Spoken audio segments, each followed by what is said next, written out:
అండి, ఎలా ఉన్నారు? అందరూ బాగుండాలి, అందులో నేను కూడా ఉండాలని మనస్ఫూర్తిగా కోరుకుంటున్నాను. ఎవరైతే ఫస్ట్ టైం మన ఛానల్కి వచ్చారో సబ్స్క్రైబ్ చేసుకోండి. అలానే వీడియోని ఎక్కడ స్కిప్ చేయకుండా ఎండ్ వరకు చూడండి. సో ముందుగా అందరికీ బతుకమ్మ శుభాకాంక్షలు. ఈ బతుకమ్మ పండుగ ఎందుకు జరుపుకుంటాము, ఎలా జరుపుకుంటాము, అసలు ఈ బతుకమ్మ యొక్క విశిష్టత ఏంటో ఇప్పుడు మనము తెలుసుకుందాము. బృహద్దామ పార్వతి నుంచి శివలింగాన్ని వేరు చేసినందుకు గాను తమ దుఃఖాన్ని చోళులు తెలియజేస్తూ మేరు పర్వతంలా పూలను పేర్చి బతుకమ్మను నిర్వహించడం మొదలుపెట్టారు తెలంగాణ వాసులు. అలా ప్రతి ఏడాది బతుకమ్మను జరపడం ఆనవాయితీగా మార్చుకున్నారు. దాదాపు 1000 సంవత్సరాల నుంచి బతుకమ్మను తెలంగాణ వాసులు జరుపుకుంటున్నారు. సో తెలంగాణ వాసులకి బతుకమ్మ పండుగ అనేది చాలా పెద్ద పండుగగా చెప్పుకోవచ్చు.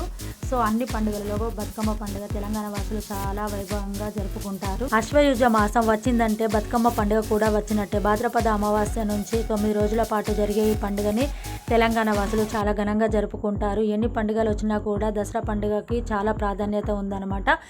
సో దసరాకి 2 రోజుల ముందు వచ్చే ఈ బతుకమ్మ పండుగని గౌరీ పండుగ లేదా సద్దుల బతుకమ్మ అని అనేక పేర్లతో వ్యవహరిస్తారు. సో ఈ బతుకమ్మ పండుగ వెనుక ఉన్న కథ ఏంటో ఇప్పుడు మనము తెలుసుకుందాము. బతుకమ్మ పండుగ వెనుక అనేక కథలు ప్రాచుర్యంలో ఉన్నాయి. వాటిలో ముఖ్యంగా పేర్కొనే కథ ఇది. ఒక బాలిక భూస్వాముల ఆకృత్యాలను భరించలేక ఆత్మహత్య చేసుకుంటుంది. అప్పుడు ఆ ఊరిలోని ప్రజలందరూ ఆమెను కలకాలం బతుకమ్మ అని దీవించారట. అప్పటి నుండి ఆ బాలికను కీర్తిస్తూ గౌరమ్మను పూజిస్తూ స్త్రీలందరూ బతుకమ్మ పండుగను జరుపుకుంటున్నారు. అదేవిధంగా స్త్రీల యొక్క సౌభాగ్యం బాగుండాలని, పిల్లలు బాగుండాలనేసి గౌరీమాతను పూజిస్తూ ఉంటారు. అదేవిధంగా మరొక కథ కూడా ప్రచారంలో ఉంది. దక్షిణ భారతదేశాన్ని పాలించే చక్రవర్తికి సంతానం లేకపోవడంతో లక్ష్మీదేవిని పూజిస్తూ ఉంటారు. ఇలా పూజిస్తూ ఉండగా తనకు ఒక కుమార్తె జన్మిస్తుంది. ఆ కుమార్తెకి లక్ష్మి అని నామకరణం చేస్తారు. ఈ లక్ష్మి చాలా గండాలను ఎదుర్కొంటూ ఉంటుంది. అలాంటి సమయంలో తల్లిదండ్రులు బతుకమ్మ అని పేరు పెడతారు. అలా బతుకమ్మ అని పేరు పెట్టడం వలన అప్పటి నుండి యువతులు మంచి భర్తను ప్రసాదించాలని కోరుతూ బతుకమ్మను ఆనవాయితీగా జరుపుకుంటూ ఉంటారు.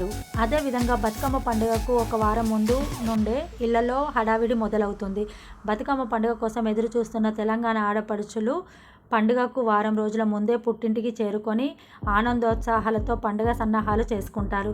ప్రధానంగా పండుగకు వారం రోజుల ముందుగానే తెలంగాణ ఆడపడుచులు చిన్న చిన్న బతుకమ్మలు తయారు చేసి ప్రతిరోజు సాయంత్రం ఆ బతుకమ్మ చుట్టూ తిరుగుతూ పాటలు పాడతారు. ఆ తర్వాత చెరువులో బతుకమ్మని నిమజ్జనం చేస్తారు. బతుకమ్మ పండుగ చివరి రోజు జరిగే వేడుకలను, ఆ వైభవాన్ని చూడడానికి 2 కళ్ళు చాలవు. నయన మనోహరంగా ఉంటుందన్నమాట ఆ సన్నివేశం అనేది. ఆ రోజు పురుషులంతా పచ్చిక బయలులోకి పోయి తంగేడు, గునుగు, కలువ పూలను తీసుకొని వస్తారు. ఆ తర్వాత ఇంట్లో వాళ్ళు గునుగు, తంగేడు, కలువ పూలు మరికొన్ని పూలతో బతుకమ్మని పేరుస్తారు.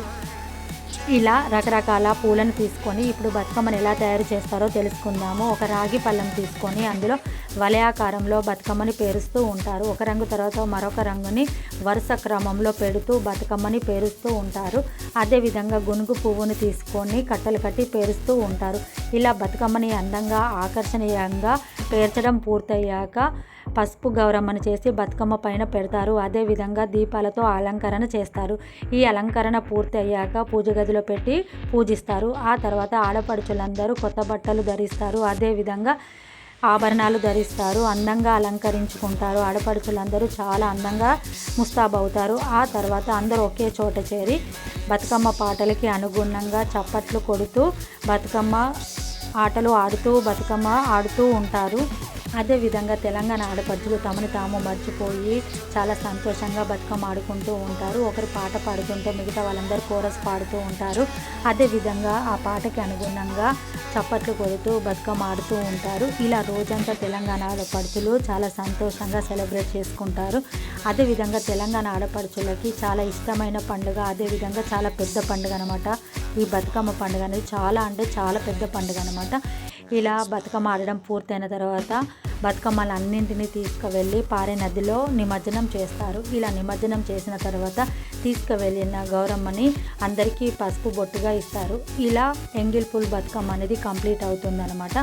ఇలా ఎంగిల్ పూల్ బతుకమ్మ అనే పేరు ఎందుకు వచ్చిందంటే ఎంగిల్ పూల్ బతుకమ్మ అనేది అమావాస్య రోజు జరుపుకుంటాం కాబట్టి ఈ అమావాస్యని పెత్ర అమావాస్య అంటారు. ఈ పెత్ర అమావాస్య రోజు పెద్దలకి ఇష్టమైన పిండి వంటలు మాంసాహారం చేసి వాళ్ళ ఆత్మ శాంతించాలనేసి వాళ్ళకి ఇష్టమైనవన్నీ చేసి పెడతారు. ఇలా చేసినవన్నీ తిని బతుకమ్మ అనేది పేరుస్తారు. ఎంగిల్ పడ్డాక బతుకమ్మ పేరుస్తారు కాబట్టి ఈ బతుకమ్మని ఎంగిల్ పూల్ బతుకమ్మ అంటారనమాట. ఇలా ఎంగిల్ పూల్ బతుకమ్మ అనే పేరు వచ్చిందనమాట. ఇలా మేమైతే ఎంగిల్ పూల్ బతుకమ్మని చాలా అంటే చాలా బాగా సెలబ్రేట్ చేసుకున్నాము. అందరూ చాలా బాగా బతుకమ్మ ఆడారు. అదేవిధంగా దాండియా కూడా వేసాము.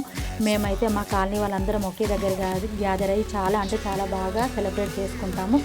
సో మా వీడియో ఎలా ఉందనేది కామెంట్ చేయండి. అదేవిధంగా మీరు ఎలా సెలబ్రేట్ చేసుకున్నారు అనేది కూడా నాకు కామెంట్ చేయండి. అదేవిధంగా ఈ వీడియో కనుక నచ్చినట్లయితే మీ ఫ్రెండ్స్కి రిలేటివ్స్కి షేర్ చేయండి. అదేవిధంగా లైక్ చేయండి, షేర్ చేయండి, కామెంట్ చేయండి. Thanks for watching.